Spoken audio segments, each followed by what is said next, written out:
የመከላከያ ሰራዊት የልዩ ዘመቻዎች እዝ 65ኛ ዓመት የምስረታ በዓል የኢፌዴሪ የጦር ኃይሎች ጠቅላይ አዛዥ ጠቅላይ ሚኒስትር አብይ አህመድ በተገኙበት በተለያዩ ዝግጅቶች ተከብሯል። የሰው ልጅ ከሀገሩ ባህል፣ ቋንቋ፣ ማንነት ተጋርቶ ይወለዳል። የዛሬ አየር ወለዶች ደግሞ ከእናት ከአባታቸው ከኢትዮጵያ ሀገራቸው እንዲሁም ከአየር የተወለዱ የኢትዮጵያ ልዩ ስጦታዎች መሆናቸውን የኢፌዴሪ ጦር ኃይሎች ጠቅላይ አዛዥ ጠቅላይ ሚኒስትር አብይ አህመድ በክብረ በዓሉ ላይ ባስተላለፉት መልእክት አንስተዋል። ቀይ ቦኔት የለበሱ ከአየር ተምዘግዝገው የሚወርዱ ባለ ሁለት ክንፍ ልዩ ተምዘግዛጊ አየር ወለዶች በአንደኛው ክንፍ ዓላማ፣ በሌላኛው ክንፍ ዲሲፕሊን አንግበው ከአየር የሚወርዱ ውጊያ የሚያስቀሩ ውጊያ የሚጨርሱ የአፍሪካ የነጻነት ቀንዲል የሆነውን አረንጓዴ፣ ቢጫ፣ ቀይ ሰንደቃችንን በድል የሚያውለበልቡ ጀግኖች ስለሆኑ የሚገባቸውን ክብር እንደ ሀገር በጋራ እንድሰጣቸው በታላቅ ትህትና እጠይቃለሁ። የዚህ ሁሉ ጥረትና ተልዕኮ መዳረሻ ራዕይ ያለው ለትውልድ የሚሸጋገር ሁነኛ ተቋም መፍጠር ነው ያሉት ጠቅላይ ሚኒስትሩ የልዩ ዘመቻ እዝ አባላት ተልዕኮ ኢትዮጵያን መገንባት፣ ኢትዮጵያን መጠበቅ፣ ኢትዮጵያን ማጽናትና ኢትዮጵያን ማሸጋገር መሆኑንም በአጽንኦት አንስተዋል። የኛ ተልዕኮ ራዕይ ያለው ለትውልድ የሚሸጋገር ሁነኛ ተቋም መፍጠር ነው። የኛ ተልዕኮ ውጊያ የሚያስቀር ውጊያ የሚጨርስ ኤሊት ፎርስ መገንባት ነው። የናንተ ተልዕኮ ኢትዮጵያን መገንባት፣ ኢትዮጵያን መጠበቅ፣ ኢትዮጵያን ማጽናትና ኢትዮጵያን ማሸጋገር ነው። ኢትዮጵያ በልጆቿ ላብ ትሰራለች። ኢትዮጵያ በልጆቿ አጥንትና ደም ትጸናለች። ኢትዮጵያ አልተደፈረችም፣ አትደፈርም።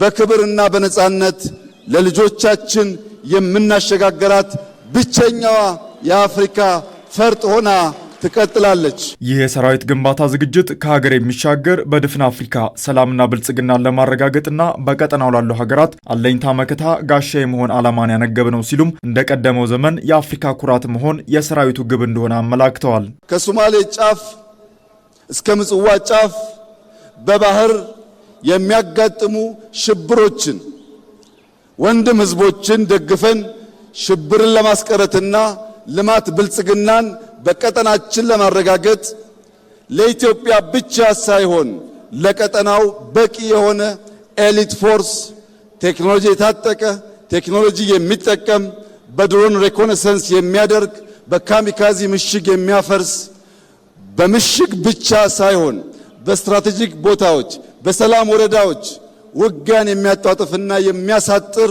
ተቋም ኢትዮጵያ ስለገነባች ድፍን የምስራቅ አፍሪካ ሀገራት ድፍን የአፍሪካ ሀገራት እንኳን ደስ ያላችሁ እንኳን ደስ ያለን እላችሁ ፈልጋለሁ። ጠቅላይ ሚኒስትሩ ለሰንደቅ ዓላማ ክብር፣ ለሀገር ክብርና ለሀገር ነጻነት ራሱን የሚሰዋ ሀገሩን የሚያስከብርና የአፍሪካን ሰላም የሚያረጋግጥ ዘመናዊና ብቁ ኤሊት ኃይል መገንባቱንም አብስረዋል። ተቋም የምንገነባው ኤሊት ፎርስ የምንገነባው በቀጠናችን በከባቢያችን ውጊያ በቀጠናችን በከባቢያችን ሽብር እንዳይፈጠር ነው።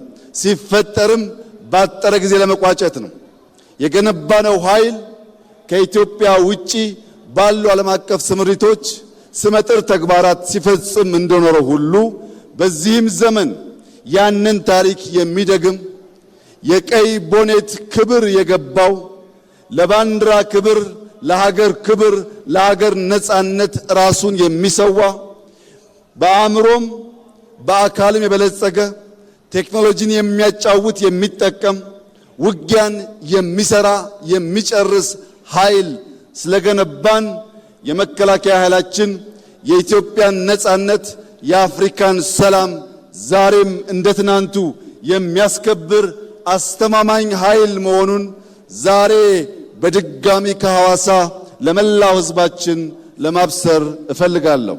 የኢትዮጵያ ብልጽግና መረጋገጡ አይቀሬ መሆኑን የጠቀሱት ጠቅላይ ሚኒስትር አብይ ይህ የሚሆነው ግን በልጆቿ ላብና ደም እንጂ በዋዛና ፈዛዛ እንደማይሆንም አስገንዝበዋል። ሐዋሳ የፍቅር፣ የሰላም፣ የደስታ ከተማ ብቻ ሳይሆን የኢትዮጵያ ራዕይ የሚፈልቅባት የሚነገርባት ከተማ መሆኗ ይታወቃል።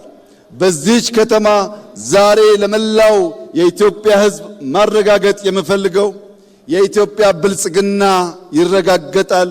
የኢትዮጵያ የአፍሪካ መሪነትና ምሳሌነት ይረጋገጣል። ልጆቻችን ድህነትን ታሪክ አድርገው ለመላው አፍሪካ ኩራት የሆነች ኢትዮጵያን እናስረክባቸዋለን። ይህ ግን በዋዛ ፈዛዛ ሳይሆን ላባችን አንጠፍጥፈን ደማችን አፍስሰን አጥንታችንን ከስክሰን ኢትዮጵያን እንገነባለን። ሲዳማን እንገነባለን። ሐዋሳን እንገነባለን። አፍሪካን እንገነባለን።